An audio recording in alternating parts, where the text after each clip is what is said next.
भूत होते हैं या नहीं, इस पे बहस तो बहुत होती है, पर सच झूठ का फैसला अब मैं आप पर छोड़ती हूँ। तो स्वागत है आपका घोस्ट स्टोरीज इन हिंदी में, जहाँ मैं हूँ आपकी होस्ट विदिशा। और अब से हर हफ्ते शुक्रवार को आप मुझे सुन पाएंगे एक्सक्लूसिवली ऑन स्पॉटिफाई। आज ही घोस्ट स्टोरीज इन हिंदी को स्पॉटिफाई पे फॉलो करें और बेल आइकन को दबाना ना भूलें, जिससे मेरी हर कहानी आप सुन सकेंगे सबसे पहले। रात के कोहरे और सन्नाटे को चीरते हुए एक बड़े से कार में 4 दोस्त अपने ही धुन में मगन होकर मस्ती करते हुए हाईवे से गुजर रहे थे। यार, काफ़ी लेट हो चुका है, जल्दी कार भगा, वरना आज मॉम मुझे घर में घुसने नहीं देगी, मारिया जेक की तरफ देखते हुए बोली। ओ कम ऑन यार, please don't keep on repeating the same thing. पहुंचा देंगे तुझे टाइम से, डोंट वरी। जेक से पहले ही मारिया को जवाब देती है जेनी। मुस्कुराते हुए नेल्विन ने कहा, चिल गाइस, इतने अच्छे क्रिसमस पार्टी के बाद ऐसे मूड स्पॉइल मत करो। एक बात तो बिल्कुल मानना पड़ेगा कि अगर जेक ने नहीं इंसिस्ट किया होता तो हम में से कोई भी इस पार्टी के लिए ना तैयार नहीं होता। तो मेरी एक और बात मान लो, अगर और थोड़ा एन्जॉयमेंट चाहते हो तो मेरे घर पे आज रात रुक जाओ सारे, वहीं पे बाकी कसर भी पूरा कर लेंगे, बचपन की यादें ताज़ा कर लेंगे। जेक ने कार ड्राइव करते हुए कहा, वैसे मैं मॉम को बोल के आई थी कि मैं ज़्यादा लेट हुई तो जेनी के पास आज रात रुक जाऊंगी, so I don't have any issue. Maria सुकून भरी आवाज़ में सबके तरफ नज़रें घुमाते हुए बोली। मारिया, जेक, नेल्विन और जेनी पिछले 3 साल से एक दूसरे को जानते थे। MBA पढ़ते हुए मुलाकात होने के बाद से ही उन सब में गहरी दोस्ती हो गई थी। करीब 2 महीनों के बाद आज उन लोगों को क्रिसमस पार्टी में एक साथ वक्त बिताने का मौका मिला था। जेक का इस तरह उन्हें अपने घर पे बुलाने पर सभी दोस्त कुछ हैरान से हुए, क्योंकि जेक उनमें से अकेला ही था जिसने कभी भी उनको अपने घर पे जाने के लिए नहीं कहा था। उसका हमेशा से यही कहना था कि उसके पेरेंट्स को शोर शराबा पसंद नहीं। इसी सुकून को महसूस करने के लिए जेक और उसका परिवार शहर से काफ़ी दूर एक सुनसान जगह पर बंगलो बनाकर रह रहे थे। सारे दोस्तों के दिलों में एक अजीब सा डर बैठा हुआ था। दरअसल जेक के पेरेंट्स किसी अनजान वजह से काफ़ी ज़्यादा कंजर्वेटिव थे। जेक काफ़ी समझाने के बाद नेल्विन और जेनी उसे मना नहीं कर पाए।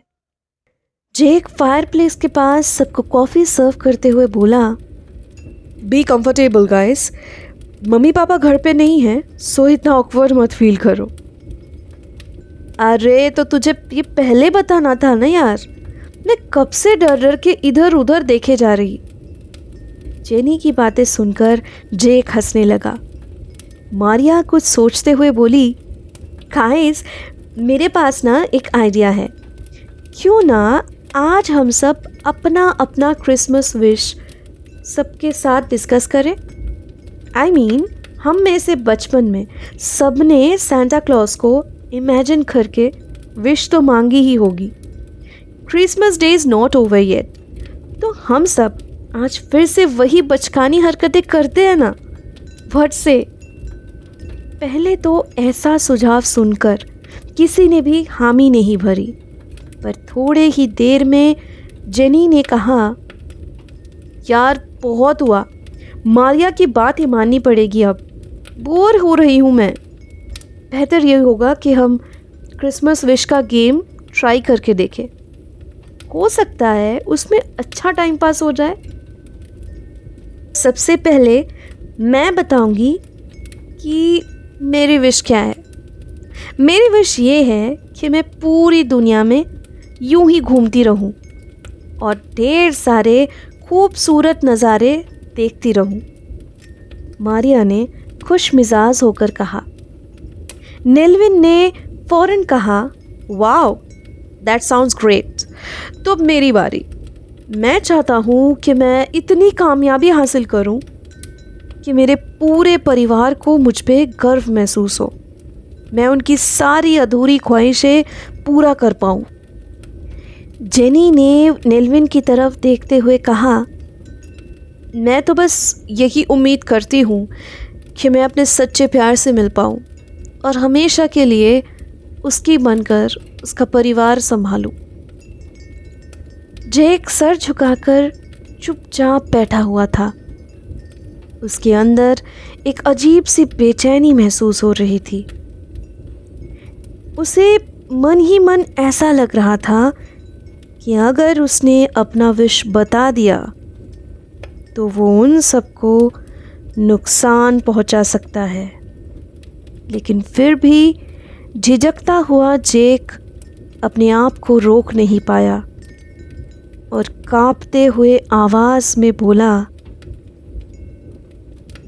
मेरी विश ये है कि मेरी छोटी बहन वापस आ जाए।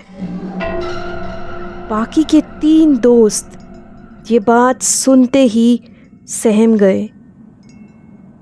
उन सबको मालूम था कि कुछ साल पहले एक भयानक हादसे में जेक की बहन की मौत हो चुकी है। उनको ये भी पता था कि जेक इस सच्चाई को दिल से मान नहीं पाया था। जेक, ऐसा नहीं हो सकता। तुम मरे हुए इंसान का वापस जिंदा होने की ऐसी विश नहीं मांग सकते। It's not natural. जेनी सहमी हुई बोली। पर अब बहुत देर हो चुकी थी। जैसे ही जेक के शब्द उसके मुंह से निकलना खत्म हुआ था, तभी एक काला साया उनके सामने आकर खड़ा हो गया, जिसके खौफनाक चेहरे पे एक विकृत सी हंसी दिख रही थी। फुसफुसाते हुए डरावनी आवाज में उस साए ने कहा, Your wish is my command। चारों दोस्त चिल्लाते हुए भागने लगे ताकि उस घर से बाहर जा पाए। उनको ये पता था कि वो काला साया जेक की विश को पूरी करने के लिए ही वहाँ आया हुआ है, लेकिन उन सबको यही लग रहा था कि हो सकता है उस विश को किसी तरह टाला जा सके। कम से कम उस घर से बाहर जाकर उनकी जान शायद बच सकती है। घर के सारे बाहर जाने के दरवाज़ों को खोलने की कोशिश करने के बाद भी उनमें से कोई भी खुल नहीं रहा था। अपने अपने मोबाइल पे कॉल करने के लिए उन सब ने जैसे ही उसे अपने हाथों में उठाया तो वो सब हैरान रह गए, क्योंकि उन सब का मोबाइल ऑफ हो चुका था। ऑन करने की नाकाम कोशिशें करने के बाद उनमें से सब समझ गए कि अब कुछ भी नहीं हो सकता।